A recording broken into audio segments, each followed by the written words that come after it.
সান্ডা একটি টিকটিকি জাতীয় প্রাণী।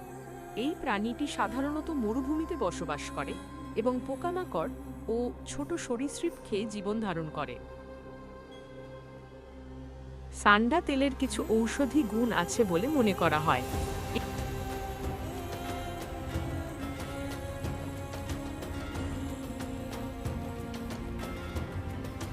সান্ডা শিকার করা এবং খাওয়া অনেক জায়গায় অবৈধ। এই প্রাণীটি স্থানীয় বাস্তুতন্ত্রের একটি গুরুত্বপূর্ণ অংশ।